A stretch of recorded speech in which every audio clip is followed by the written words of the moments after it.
ఓం శ్రీ మాత్రే నమః. ఓం శ్రీ మహంకాళే నమః. పినిగారులకు స్వాగతం. హాయ్ అమ్మా. ముక్కోటి ఏకాదశి శుభాకాంక్షలు మీ అందరికీ. అందరూ బాగుండాలి, అందులో నేను ఉండాలి. మనం ఈరోజు పాల తాలికలు చేసుకుందాము. దానికి కావాల్సినవి బెల్లము, సగ్గుబియ్యము, బియ్యం పిండి, పాలు, యాలకులు, జీడిపప్పు, కిస్మిస్ తయారు చేసుకుందాము.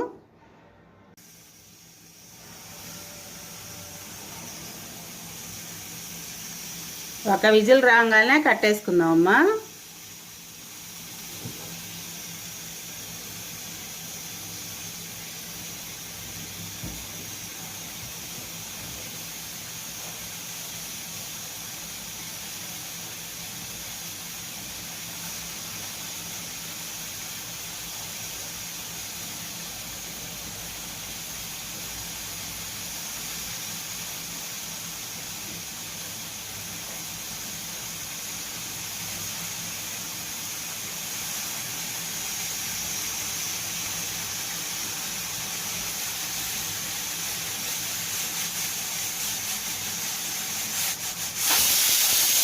చాలు, ఇంకా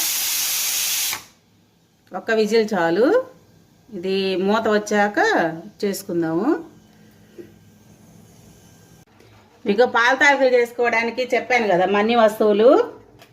ఇక తయారు చేసుకునేసరికి ఇట్లా ఉంటుంది. మీకు పూర్తి వీడియో కావాలంటే రిలేటెడ్ వీడియోలో ఉంటుంది, చూడండి. అందరు చేసుకోండి, చాలా బాగుంటుంది పాల తాలికలు. మీకు నా వంట నచ్చితే లైక్ చేయండి, షేర్ చేయండి, సబ్స్క్రైబ్ చేసుకోండి అమ్మా. ఉంటాను.